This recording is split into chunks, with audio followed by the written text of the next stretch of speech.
ಒಕ್ಕೂಟ ವ್ಯವಸ್ಥೆ ಭಾವನೆ ಹೋಗ್ಬೇಕು, ಒಂದಾಗಿ ಬಾಳ್ಬೇಕು ಅಂತ ಹೇಳಿ ಅಂಬೇಡ್ಕರ್ ಸಂವಿಧಾನ ಬರೆದೋಗಿದ್ದಾನೆ. ಸಂವಿಧಾನನ ಅಂಬೇಡ್ಕರ್ ಗೊತ್ತಾಯ್ತಾ? ಕಿತ್ತಾಡಿ ಅಂತ ಬರ್ದಲ್ಲ ರೀ, ರಾಜ್ಯನೇ ಬೇರೆ ಕೇಂದ್ರನೇ ಬೇರೆ ಮಲ್ಕಾಯಿ ಧೋರಣೆ ಮಾಡ್ಕೊಂಡು ಈ ದೇಶ ಹಾಳು ಮಾಡಿ ಅಂತ ಹೇಳಿ ಅಂಬೇಡ್ಕರ್ ಸಂವಿಧಾನ ಬರ್ದಲ್ಲ, ಬಹಳ ಸಮಗ್ರವಾಗಿ ಬರ್ದೋಗ್ಯಾರೆ. ಅವೆಲ್ಲ ಒಂದಾಗಿರ್ಬೇಕು. ನೋಡ್ರಿ,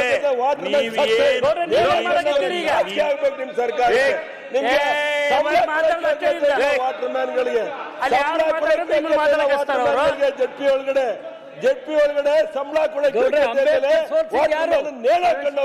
ಆ ಪರಿಸ್ಥಿತಿಗೆ ನಿಮ್ ಸರ್ಕಾರ.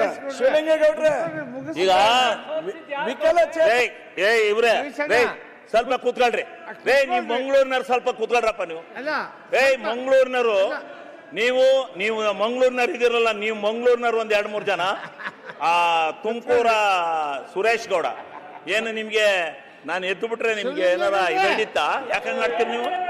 ಸುಮ್ಮನೆ ಕುತ್ಕೊಳಕ್ಕಾಗಲ್ಲ ಅಧ್ಯಕ್ಷರೇ, ಕೇಳ್ರಿ.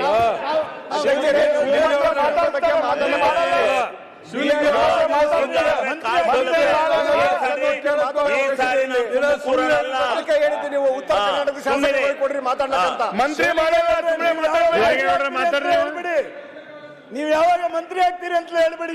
ಆಮೇಲೆ ಈಗ ಮುಂದೆ ನೋಡ್ರಿ, ನಾವು ನೀವೆಲ್ಲ ಒಟ್ಟಿಗೆ ಸೇರಿ ಕೇಂದ್ರ ಸರ್ಕಾರದಿಂದ ಹಣ ತಂದು, ಅಲ್ಲಿಂದ ತಂದು, ಇಲ್ಲಿಂದ ತಂದು ಈ ಕರ್ನಾಟಕ ರಾಜ್ಯವನ್ನು ಅಭಿವೃದ್ಧಿ ಪಡಿಸನ್ರಿ. ಬ್ಯಾಡ ಕಿತಾಪತಿ, ಬಿಟ್ಬಿಡ್ರಿ. ಯಾವ ಪಕ್ಷದಲ್ಲಿ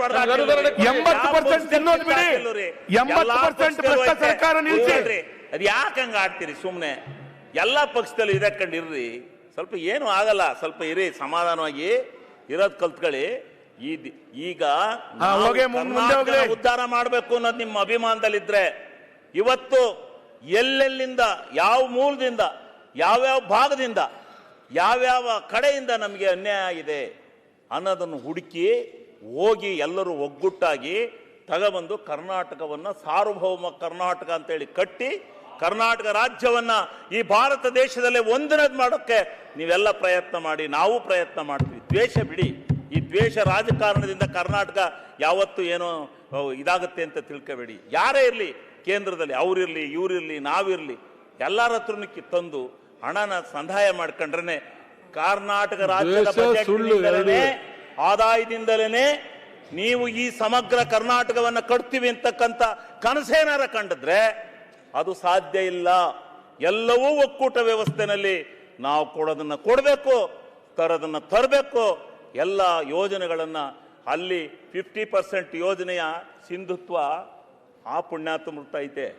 ಒಂದು ಎತ್ತಿನೊಳಗೆ 2 ವರ್ಷ ಆಯ್ತು ಎತ್ತಿನೊಳಗೆ ನೀರು ಬಿಟ್ಟು ಈಚೆ ಕಡಿಕೆ ಅರಣ್ಯ ಇಲಾಖೆನಲ್ಲಿ ಒಂದೇ ಒಂದು ಕೊಯ್ರಿ ಹಾಕಿ ಎತ್ತಿನೊಳಗೆ ಇವತ್ತಿನಿಂದ 2.5 ವರ್ಷದಿಂದ ನೀರು ಹೋಗಿ ಸಮುದ್ರ ಸೇರ್ತಾ ಇದೆ ಹೊರತು ಇಲ್ಲಿಗೆ ನೀರು ಬಂದಿಲ್ಲ. ಶಿವಲಿಂಗೇಗೌಡ್ರೆ, ಆದ್ರಿಂದ ಅರಣ್ಯ ಇಲಾಖೆ ಪೂರ್ಣ ಅರಣ್ಯ ಇಲಾಖೆ ಮರೆಯಲ್ಲ. ಈ ಅರಣ್ಯ ಇಲಾಖೆ ಅನೇಕ ನೀರಾವರಿ ಯೋಜನೆಗಳು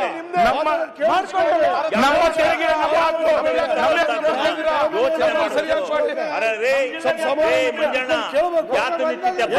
ಅರಣ್ಯ ಇಲಾಖೆಯಿಂದ ನಿಂತಿದ್ದೆ ಇಲ್ವಪ್ಪ? ಹೇಳು ನೀನು ಆತ್ಮಸಾಕ್ಷಿಯಾಗಿ. ನೀನು ಅಲ್ಲೇ ಹುಟ್ಟದು. ಆತ್ಮಸಾಕ್ಷಿಯಾಗಿ ಹೇಳು. ಅರಣ್ಯ ಇಲಾಖೆಯಿಂದ ಇವತ್ತು 2 ವರ್ಷದಿಂದ ನೀರು ಅರ್ಸಿಕೆರೆ ತುಮಕೂರವರೆಗೂ ಹೊರದಿಲ್ವಾ? ಏನಿದು ಒಳ್ಳೆ ಎಳೆ ಮಕ್ಕಳಾಡ್ದಂಗೆ ಆಡ್ತಿರಲ್ರಿ ಅಸೆಂಬ್ಲಿ ಬಂದು. ಸನ್ಮಾನ್ಯ ಅಧ್ಯಕ್ಷರೇ, ಉತ್ತರ ಕರ್ನಾಟಕದ ಅಭಿವೃದ್ಧಿ ವಿಚಾರದಲ್ಲಿ ನಾವೆಲ್ಲರೂ ಗಂಭೀರವಾಗಿ ಚರ್ಚೆ ಮಾಡ್ತಾ ಇದ್ದೀವಿ ಅನ್ನುವ ನಿರೀಕ್ಷೆಯೊಳಗೆ ನಮ್ಮ ಭಾಗದ ಜನನೂ ಇದ್ದಾರೆ. ಈ ರೀತಿ ನಾವು ಉತ್ತರ ಕರ್ನಾಟಕದವ್ರ ಮಾತಾಡಲಿ, ದಕ್ಷಿಣ ಕರ್ನಾಟಕದವ್ರ ಮಾತಾಡಲಿ, ಕರಾವಳಿಯವರ ಮಾತಾಡಲಿ, ಅವರು ಎಲ್ಲರೂ ಉತ್ತರ ಕರ್ನಾಟಕದ ಅಭಿವೃದ್ಧಿ ಹೆಂಗೆ ಆಗಬೇಕು ಅನ್ನೋದನ್ನು ಹೇಳಬೇಕು, ಕೇಳಬೇಕು, ಚರ್ಚೆ ಆಗಬೇಕು, ಸಂವಾದ ಆಗಬೇಕು. ಯಾಕಂದರೆ ಈ ಸದನದ ಒಟ್ಟು ಸಹಕಾರ ಉತ್ತರ ಕರ್ನಾಟಕದ ಅಭಿವೃದ್ಧಿಗೆ ಬೇಕಾಗಿದೆ. ಆದರೆ ನಮ್ಮ ಭಾಗದಿಂದ ಮಾತನಾಡುವಂಥ ಮಾತುಗಾರರು ಗೌರವಾನ್ವಿತ ಸದಸ್ಯರು ಮಾತನಾಡುವಾಗ